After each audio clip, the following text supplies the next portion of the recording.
आज हम करेंगे पाठ अब कहां दूसरों के दुख से दुखी होने वाले। इस पाठ को हम बहुत ही इंटरेस्टिंग वे में बहुत ही मजेदार तरीके से समझने वाले हैं और सिर्फ इतना ही नहीं, इसी चैप्टर के एक्सरसाइज क्वेश्चन, इसी चैप्टर के इंपॉर्टेंट क्वेश्चन और इसी चैप्टर के एमसीक्यू टाइप क्वेश्चन भी हम इसी वीडियो में बात करेंगे। तो आज हमारे साथ अंत तक बने रहिएगा। तो आइए शुरू करते हैं। नमस्ते, मेरा नाम आशीष है।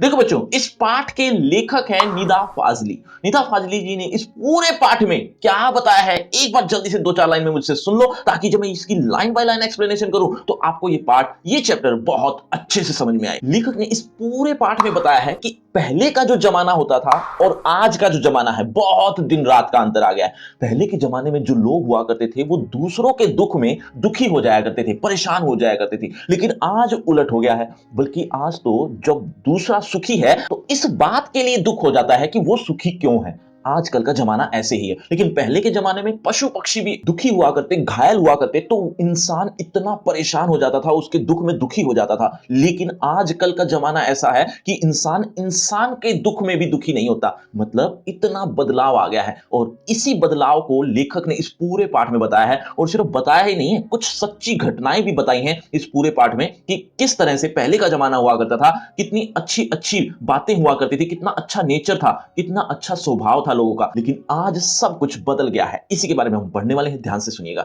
देखो, अब कहां दूसरों के दुख से दुखी होने वाले। अब वो टाइम नहीं रहा जब दूसरों के दुख से लोग दुखी होते थे। इसी को लेकर ये पाठ का नाम रखा है। अब देखिए पहले पैराग्राफ। पहले पैराग्राफ में क्या बताया है, एक बार सुन लो ताकि थोड़ा और अच्छे समझ में आए आपको जो मैं पढ़ने वाला हूं। लेखक ने एक घटना बताई है जो कि सच्ची है, लेकिन आज की नहीं, काफी साल पहले की है। काफी साल, कितने साल? 1025 वर्ष ईसवी पूर्व, मतलब ईसा पूर्व से भी पहले, या यूं कह सकते हैं कि जब कैलेंडर बना भी नहीं था उससे भी 1000 साल पहले की बात है ये। और उसमें एक सुलेमान, जिसको बाइबल में सोलोमेन सोलोमेन कहा है, ये जब शिकार के लिए निकले तो उस समय चींटियां अपने बिलों में दौड़ने लगी। शिकार पर ये घोड़े पर बैठकर निकले थे। घोड़े जब वहां पर आए तो चींटियां अपने बिलों में जाने लगी, क्योंकि उनका कुचल देने का एक डर था। कुचल जाने का डर की वजह से चींटियां अपने बिलों में घुस रही थी। तो जो सोलोमेन थे वो वहीं पर रुक गए, रोक दिया सबको। क्यों रोक दिया? कि इन चींटियों की जान चली जाएगी अगर हम इसी तरह से आगे बढ़ गए तो। इसीलिए वो वहां पर रुक गए और कुछ बोले। क्या बोले, इसके बारे में पढ़ते हैं। देखिए, बाइबल एक ईसाई का ग्रंथ कह लो, ईसाई का एक धार्मिक ग्रंथ। बाइबल के सोलोमेन, जिन्हें कुरान मुस्लिम धर्म का एक ग्रंथ का नाम, यानी धार्मिक ग्रंथ कह लो, मुस्लिम धर्म का कुरान और बाइबल है ईसाई धर्म का।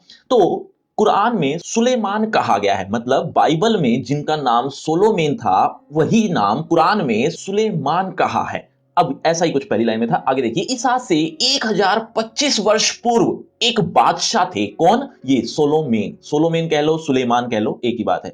कहा गया है वह केवल मानव जाति के ही राजा नहीं थे, सारे छोटे बड़े पशु पक्षियों के भी हाकिम। हाकिम मतलब राजा थे वो, यानी वो पशु पक्षियों का भी इतना ही ध्यान रखते थे जितना वो प्रजा का यानी इंसानों का रखते थे। वह इन सब की भाषा भी जानते थे। एक दफा सुलेमान अपने लश्कर लश्कर यानी सेना के साथ एक रास्ते से गुजर रहे थे।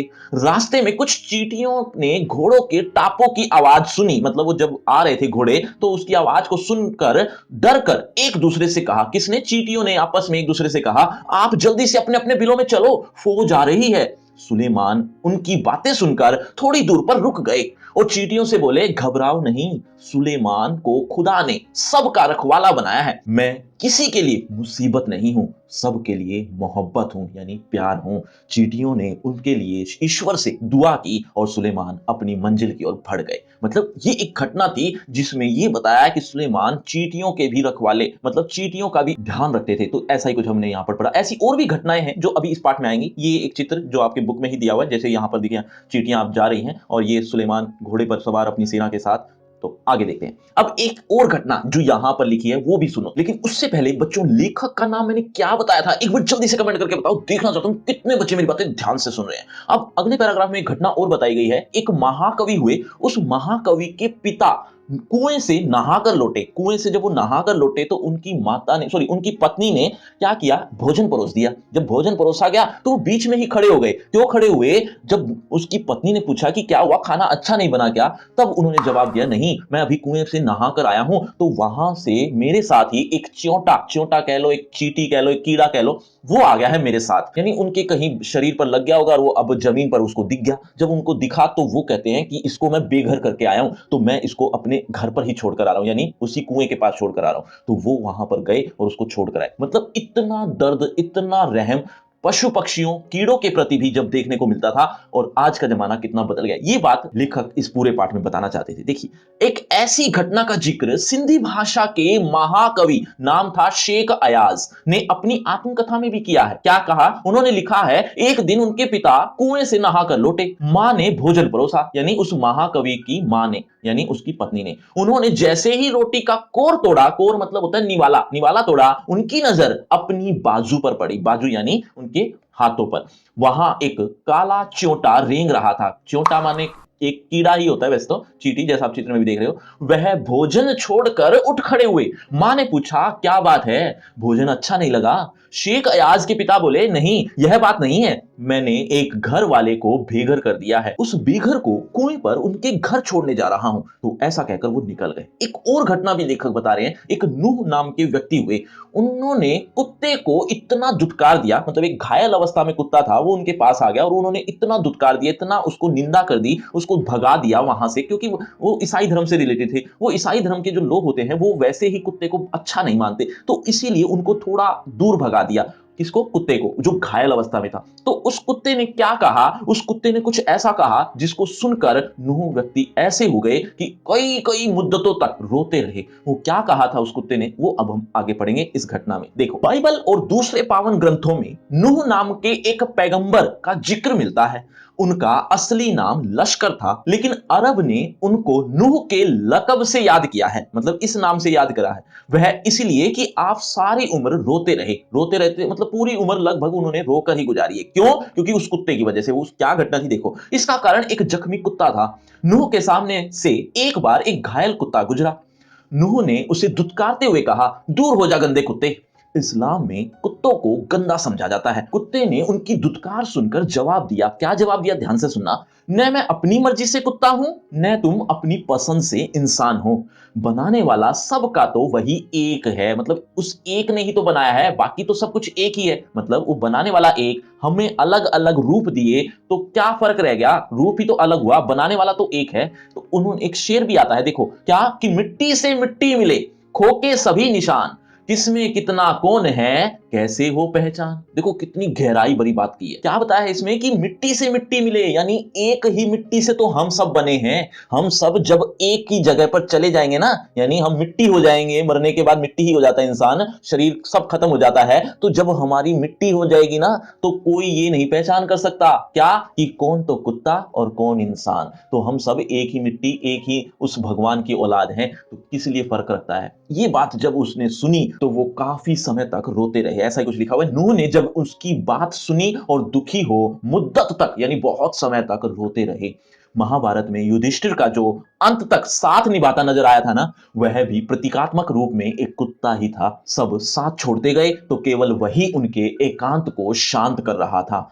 अब आगे के जो पैराग्राफ में लिखा हुआ है वो भी एक बार ध्यान से सुन लो। लेखक कहते हैं कि ये धरती, ये इंसान कब शुरू हुए, इस बारे में अलग अलग जगह पर अलग अलग बातें हैं। मतलब कोई धार्मिक ग्रंथ पढ़ लें तो उसमें ये बात अलग तरीके से लिखी जाती है, साइंटिफिक रीजन देखा जाए तो अलग बात है। पता नहीं ये धरती, ये इंसान कब शुरू हुए, ये मैं नहीं जानता, लेकिन ये धरती जब भी बनी हो, ये धरती सबकी समान रूप से है। ऐसा नहीं है कि धरती इंसानों की ही है, लेकिन इंसान कर क्या रहा है? इंसान इस धरती को बस अपना ही बनाता जा रहा है। मतलब पेड़ पौधे काटता हुआ अपनी नई नई बिल्डिंगें, नए नए मॉल, नए नए पता नहीं आलीशान महल बनाए जा रहा है। ये धरती तो पेड़ पौधों की भी थी, तो वो उसके लिए क्यों नहीं छोड़ी? पशु पक्षियों के लिए प्रदूषण इतना फैला दिया है, पशु पक्षियों के लिए तो जगह भी नहीं रही। अब वो पशु पक्षी मरते चले जा रहे हैं, उनके लिए कोई स्थान नहीं है। क्या धरती उनके लिए नहीं थी? समुद्रों को पीछे सरकाया जा रहा है, धीरे धीरे वहां पर भी बिल्डिंग बन रही है। तो ये इतना नुकसान जो हो रहा है नेचर का, ये नेचर का जो नुकसान का जवाबदेही है, जिम्मेदार है, वो कौन है? वो इंसान ही है। और जब प्रकृति अपना रूप दिखाती है, मतलब जब प्रकृति इस चीज का बदला लेती है, तो फिर कुछ नहीं रहता। इसका एक प्रमाण है, बंबई में सुनामी आई थी, सुनामी में सब कुछ बहकर निकल गया था, पता नहीं क्या क्या नुकसान हुआ था। तो ये एक छोटा सा प्रकृति का बदला कह सकते हो। ऐसे न जाने वो प्रकृति बदला लेने लग जाती है जब, तो कितना नुकसान कर जाती है। तो इसीलिए इस धरती को सबके लिए समान रूप से रहने दो। इस के ऊपर राज मत करो। ऐसा ही कुछ यहाँ पर लिखा हुआ है। देखो दुनिया कैसे वजूद में आई, वजूद में माने या सत्ता में, ये सत्ता में दुनिया कैसे आई या धरती कैसे शुरू हुई, पहले क्या थी, किस बिंदु से इसकी यात्रा शुरू हुई, इन प्रश्नों के उत्तर विज्ञान अपनी तरफ से देता है, मतलब अपने हिसाब से देता है विज्ञान, साइंस। धार्मिक ग्रंथ अपनी अपनी तरह से। संसार की रचना भले ही कैसे हुई हो, लेकिन धरती किसी एक की नहीं है। पंछी, मानव, पशु, नदी, पर्वत, समंदर आदि की इसमें बराबर की हिस्सेदारी है। यह और बात है कि इस हिस्सेदारी में मानव जाति ने अपनी बुद्धि से बड़ी बड़ी दीवारें खड़ी कर दी हैं। पहले पूरा संसार एक परिवार के समान था, अब टुकड़ों में बंटकर एक दूसरे से दूर हो चुका है। पहले बड़े बड़े दालानों, आंगनों में सब मिलजुल कर रहते थे, अब छोटे छोटे डिब्बे जैसे घरों में जीवन सिमटने लगा है। मतलब अब छोटे छोटे घर बन गए हैं। पहले कितने बड़े बड़े घर हुआ करते थे और सब पूरा मोहल्ला ही एक घर हुआ करता था। बढ़ती हुई आबादियों ने, यानी उन जनसंख्याओं ने, बढ़ती हुई जनसंख्या ने समंदर को पीछे सरकाना शुरू कर दिया है, पेड़ों को रास्तों से हटाना शुरू कर दिया है, फैलते हुए प्रदूषणों ने पंछियों को बस्तियों से भगाना शुरू कर दिया है, बारूदों की विनाशशिलाओं ने वातावरण को सताना शुरू कर दिया है। अब गर्मी में ज्यादा गर्मी और बेवक्त की बरसातें, जलजले, जलजले यानी भूकंप, सैलाब यानी बाढ़, तूफान और नित नए रोग, नित यानी रोज रोज रोज नए नए रोग देखने को मिलते हैं। मानव और प्रकृति के इसी असंतुलन के परिणाम है ये सब चीज। नेचर की सहन शक्ति की एक सीमा होती है, मतलब एक लिमिट तो होती है ना। नेचर के गुस्से का एक नमूना कुछ साल पहले बंबई, जिसे अब मुंबई के नाम से जाना जाता है, में देखने को मिला था। और यह नमूना इतना डरावना था कि बंबई निवासी डर कर अपने अपने पूजा स्थल में अपने खुदाओं से प्रार्थना करने लगे थे कि हमें बचा लो। देख लो, ये एक छोटा सा नमूना था, एक छोटा सा हिस्सा था बंबई में। ये बात हो रही है सुनामी की, जब सुनामी आई थी कुछ साल पहले, तो ये उस टाइम की बात थी। अब इसी के बारे में थोड़ी डिटेल में भी लिखा हुआ है, वो सुनामी क्या हुआ सुनामी में, ये अगले पैराग्राफ में लिखा हुआ है। लेकिन उससे पहले बच्चों, बाइबल ग्रंथ किस धर्म का ग्रंथ है, एक बार जल्दी से कमेंट करके बताओ। देखना चाहता हूं कितने बच्चे मेरी बातें ध्यान से सुन रहे हैं अभी तक भी। देखो, कई सालों से बड़े बड़े, ये वही जो बंबई में घटना हुई वो वहां की बात बताई है यहां इस पैराग्राफ में। देखो, कई सालों से बड़े बड़े बिल्डर समंदर को पीछे धकेल कर उसकी जमीन को हथिया रहे थे। बेचारा समंदर लगातार सिमटता जा रहा था। वो बेचारा क्या करे, पहले उसने अपनी फैली हुई टांगे समेट ली, थोड़ा सिमट कर बैठ गया, फिर जगह कम पड़ी तो उखड़ू बैठ गया, फिर खड़ा हो गया। मतलब इतनी जगह कम पड़ रही थी, वो बेचारा क्या करता, खड़ा हो गया। जब खड़े रहने की भी जगह कम पड़ी तो उसे गुस्सा आ गया। जो जितना बड़ा होता है उसे उतना ही कम गुस्सा आता है, मतलब वो कितना विशाल है उसको कम गुस्सा आता है, परंतु जब आता है तो रोकना मुश्किल हो जाता है। और यही हुआ, उसने एक रात अपनी लहरों पर दौड़ते हुए 3 जहाजों को उठाकर बच्चों की गेंद की तरह 3 दिशाओं में फेंक दिया। एक वर्ली के समंदर के किनारे पर आकर गिरा, दूसरा बांद्रा के कार्टर रोड के सामने औंधे मुंह, और तीसरा गेटवे ऑफ इंडिया पर टूट फूट कर सैलानियों का नजारा बना। बावजूद कोशिश वे फिर से चलने फिरने के काबिल नहीं हो सका। मतलब कितनी कोशिश की गई लेकिन वो चलने फिरने के काबिल नहीं बन पाया, वो सैलानियों का नजारा ही बना रहा। सैलानी मतलब पर्यटक, टूरिस्ट। लेखक अब अगले पैराग्राफ में बताते हैं कि पहले के जो लोग हुआ करते थे, बड़े बुजुर्ग हुआ करते थे, वो अपने बच्चों को शिक्षा भी कुछ ऐसी ही देते थे कि वो पाप गुनाह करे ही नहीं, डरा कर इस तरह से डरा दिया करते थे। मतलब डराने का मतलब ऐसा नहीं, कुछ इस तरह से कहकर, जैसे फॉर एग्जांपल कि पेड़ पौधों को ना तोड़ा करो या उनके पत्तों को ना काटा करो, ना तोड़ा करो, जिससे पाप लगता है, या इससे ये भी जीवित होते हैं, इनको भी दर्द होता है। इस तरह की बातें, बहुत सी कहावतें कह कहकर उनको सचेत रखते थे बच्चों को भी, ताकि वो बड़े हो जाएं तो वो भी आगे ऐसी ही शिक्षा दे। तो ऐसा ही कुछ अब हम इस पैराग्राफ में पढ़ेंगे। देखिएगा, मेरी मां कहती थी सूरज ढले आंगन के पेड़ों से पत्ते मत तोड़ो, क्यों, पेड़ रोएंगे। इस टाइम पर पेड़ सोते हैं, ऐसा आपने भी सुना होगा। दिया बत्ती के वक्त फूलों को मत तोड़ो, फूल बद्दुआ देते हैं। देखो, प्रकृति को बचाने का एक नायाब तरीका था ये। तो ऐसा ही कुछ कहा करते थे। और भी कई बातें, जैसे दरिया पर जाओ तो उसे सलाम किया करो, वह खुश होता है। कबूतरों को मत सताया करो, वे हजरत मोहम्मद को अजीज हैं, यानी वो उनके प्यारे हैं, इसीलिए कबूतरों को मत सताया करो। हजरत मोहम्मद मुसलमानों के कुल देवता कह लो, धर्म गुरु कह लो, यानी बहुत अच्छे व्यक्ति रहे हैं किसी टाइम पर, ये गुरु के समान मानते हैं, भगवान है एक तरह के मुसलमानों के। तो हजरत मोहम्मद वो को अजीज हैं। वो कौन, वो कबूतर, वो कबूतरों को मत सताया करो, ऐसा उनको सचेत किया जाता था बच्चों को। उन्होंने उन्हें अपनी मजार के, मजार मतलब होता है कब्र, यानी हजरत मोहम्मद ने अपनी कब्र के नीले गुंबद पर घोंसले बनाने की इजाजत दे रखी है, इसीलिए कबूतरों को मत सताया करो। मुर्गे को परेशान नहीं किया करो, मुर्गे को परेशान भी नहीं करते, वह मुल्ला जी से पहले मोहल्ले में अजान देकर सबको सवेरे जगाता है। मतलब मुल्ला जी है ना, जो मस्जिद के पंडित जी कह लो आप, अगर आप समझ जाओ तो, वो मुल्ला जी हैं, उनसे भी पहले वो मोहल्ले में अजान देकर यानी ऐलान करके आवाज देकर सबको जगाता है, इसलिए मुर्गे को भी मत छेड़ा करो। सबकी पूजा एक सी, अलग अलग है रीत। मस्जिद जाए मौलवी, कोयल गाए गीत। अब इसका क्या मतलब है? वैसे तो आप समझ ही गए हो कि सबकी अलग अलग पूजा होती है, सबकी अलग अलग रीत होती है। किसी को बुरा कहना, किसी को गलत कहना ठीक नहीं होता। अब अगले पैराग्राफ में क्या बताया, ध्यान से सुनो। लेखक क्या कहते हैं कि किसी टाइम पर हमारा एक घर ग्वालियर में भी हुआ करता था, और ग्वालियर में घर में दो कबूतरों ने अपना घोंसला बना लिया था। माँ उसको रोज देखा करती थी, उनको जानती भी थी, लेकिन एक दिन ऐसा हुआ, बिल्ली ने उचक कर उनका एक अंडा तोड़ दिया। अब उसके अंडे को तोड़ा हुआ जब देखा माँ ने, तो उसको थोड़ा तरस आया, तो उसने क्या किया, उसने कहा कि कहीं दूसरा भी ना टूट जाए, इसीलिए मैं उसको थोड़ा संभाल लेती हूँ, उसको थोड़ा ऊंचा कर देती हूँ। तो ऐसा करने पर माँ के हाथ से ही उसका अंडा छूट गया और टूट गया। माँ को इतना दर्द हुआ, इतना दुख हुआ। उसी के बारे में ये अब पैराग्राफ है, देखिएगा। ग्वालियर में हमारा एक मकान था। उस मकान के दालान दालान यानी बरामदे में दो रोशनदार थे। उसमें कबूतर के एक जोड़े ने घोंसला बना लिया था। एक बार बिल्ली ने उचक कर दो में से एक अंडा तोड़ दिया। मेरी मां ने देखा तो उसे दुख हुआ। उसने स्टूल पर चढ़कर दूसरे अंडे को बचाने की कोशिश की, लेकिन इस कोशिश में दूसरा अंडा उसी के हाथ से गिरकर टूट गया। कबूतर परेशानी में इधर उधर फड़फड़ा रहे थे। उनकी आंखों में दुख देखकर मेरी मां की आंखों में आंसू आ गए। इस गुनाह को खुदा से माफ करने के लिए उसने पूरे दिन रोजा रखा। रोजा मतलब एक तरह का व्रत रखा, कुछ खाया पिया नहीं, दिन भर कुछ खाया पिया नहीं, सिर्फ रोती रही और बार बार नमाज पढ़ पढ़कर खुदा से इस गलती को माफ करने की दुआ मांगती रही। मतलब पहले के लोग देखो कितने तड़पते थे दूसरों के दुख में। ऐसा ही कुछ आगे भी लिखा हुआ है, लेकिन अब किसी दूसरे घर की बात हो रही है, यानी लेखक अब दूसरे घर में रहता है। वहां पर भी कबूतरों ने जगह बना ली है, और कबूतरों ने जब जगह बनाई तो उन कबूतरों ने लेखक की पत्नी को दुखी कर रखा है। क्यों? क्योंकि वो अक्सर उस घर में आ जाया करते हैं, कभी किताबों के ऊपर, कभी कहां तो कभी कहां, गंद बंद कुछ ना कुछ करते ही रहते हैं। यहां तक कि कई बार तो किताबें भी फाड़ देते हैं, ऐसा कर देते हैं। मतलब इतना बुरा हाल कर रखा है उसकी पत्नी का। तो उसकी पत्नी क्या करती है, इसी के बारे में अब एंड में लिखा हुआ है, देखिएगा। ग्वालियर से बंबई की दूरी ने संसार को काफी कुछ बदल दिया है। अब इस लाइन का मतलब क्या है कि अब मैं ग्वालियर में नहीं हूं, अब मैं बंबई में आ गया हूं, और ग्वालियर से जब बंबई में आया हूं तो मुझे इतना फर्क देखने को मिल गया है। क्या फर्क देखने को मिला, उसी के बारे में पैराग्राफ है, देखिए। वैसे आप काफी हद तक समझ ही गए हैं। वर्सोवा में, यानी एक मुंबई का एक जगह का नाम है, में जहां आज मेरा घर है, पहले यहां दूर तक जंगल था, पेड़ थे, परिंदे थे और दूसरे जानवर थे। अब यहां समंदर के किनारे लंबी चौड़ी बस्ती बन गई है। इस बस्ती ने न जाने कितने परिंदों चरिंदों से उनका घर छीन लिया। बस्ती बनेगी तो ऑब्वियस बात है ना कि पक्षियों को अपना घर, अपना पेड़ छोड़कर जाना पड़ेगा। इनमें से कुछ शहर छोड़कर चले गए हैं, मतलब वो परिंदे, वो पक्षी कुछ तो शहर छोड़कर चले गए। जो नहीं जा सके हैं उन्होंने यहां वहां डेरा डाल लिया है। इनमें से दो कबूतरों ने मेरे फ्लैट के एक मचान में, मचान मतलब होता है एक ऊंचा स्थान, ऐसी जगह में घोंसला बना लिया है। बच्चे अभी छोटे हैं, उनके खिलाने पिलाने की जिम्मेदारी अभी बड़े कबूतरों की है। ये बच्चे किसके? कबूतरों के। तो कबूतरों के जो बच्चे हैं उनको खिलाने पिलाने की जिम्मेदारी भी तो उनकी ही है ना, अभी वो कहीं उड़ तो सकते नहीं।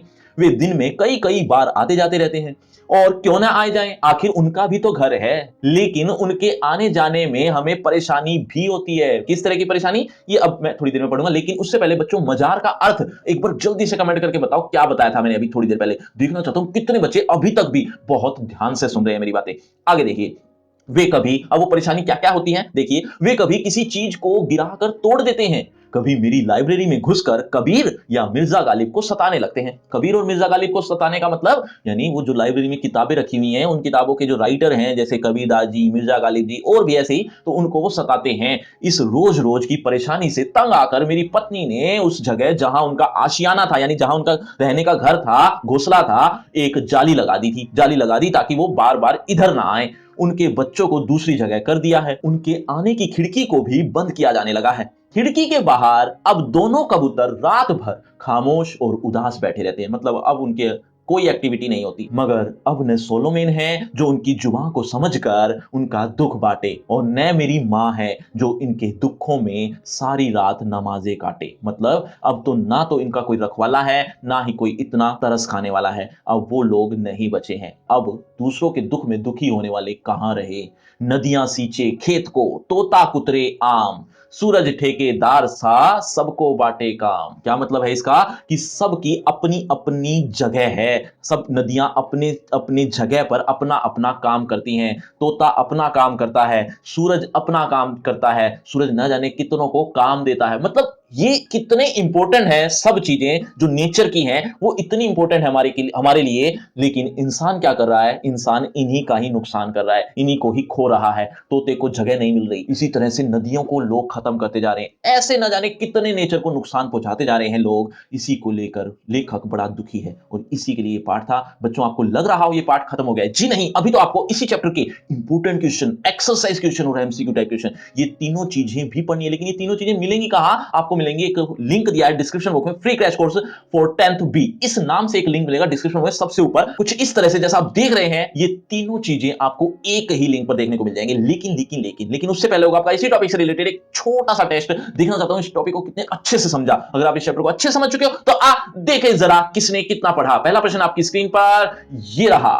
व्यक्ति की पहचान कैसे होती है? बच्चों, हर प्रश्न के बाद आपको 5 सेकंड मिलेंगे आंसर देने के लिए। आप अपना आंसर कमेंट करते रहना, एंड में देखना चाहता हूं किसके कितने आंसर ठीक हुए। व्यक्ति की पहचान कैसे होती है? आपके ऑप्शन आपकी स्क्रीन पर। ए, उसके विचार से, ऑप्शन बी, उसके व्यापार से, सी, उसके स्वभाव से, डी, इनमें से कोई नहीं। आपके 5 सेकंड, 5 4 3 2 1 0। सही उत्तर है ऑप्शन सी। चलिए बच्चों, अगले प्रश्न की तरफ। अगला प्रश्न आपकी स्क्रीन पर। लेखक अब कहां रहने लगा है? आपके option, option A Indore, B Gwalior, C Chennai, D Mumbai. 5 4 3 2 1 0। सही उत्तर है ऑप्शन डी मुंबई। चलिए बच्चों, अगले प्रश्न की तरफ। अगला प्रश्न, कौन सा धर्म कुत्ते को गंदा समझता है? आपके ऑप्शन आपकी स्क्रीन पर। ए इस्लाम धर्म, बी मुस्लिम धर्म, सी हिंदू धर्म और डी जैन धर्म। 5 4 3 2 1 0। सही उत्तर है ऑप्शन ए इस्लाम धर्म। चलिए बच्चों, अगले प्रश्न की तरफ। अगला प्रश्न, च्योटा का घर कहां था? आपके ऑप्शन, ए नदी के पास, बी कुएं के पास, सी नहर के पास, डी में से कोई नहीं। 5 4 3 2 1 0। सही उत्तर है ऑप्शन बी। तो बच्चों, ये है आपका रिपोर्ट कार्ड, ध्यान से देख लीजिए, पढ़ लीजिए, और हाँ, आपके टोटल मार्क्स कितने हैं ये कमेंट करना मत भूलना। और आपकी क्लास से रिलेटेड एक फ्री क्रैश कोर्स आ गया जो कि बिल्कुल फ्री है, लिंक आपको डिस्क्रिप्शन बॉक्स में सबसे ऊपर मिल जाएगा। इस लिंक में आपको ए टू जेड सिलेबस आपकी क्लास से रिलेटेड एक ही पेज पर देखने को मिल जाएगा, तो आपको कहीं भटकने की जरूरत नहीं पड़ेगी। तो इस लिंक को जरूर देखना, और अगर आपको उनसे पर्सनल बातचीत करनी है तो सभी सोशल मीडिया का डिस्क्रिप्शन बॉक्स में है, आ जाइए, बातचीत करते हैं। शुक्रिया, धन्यवाद।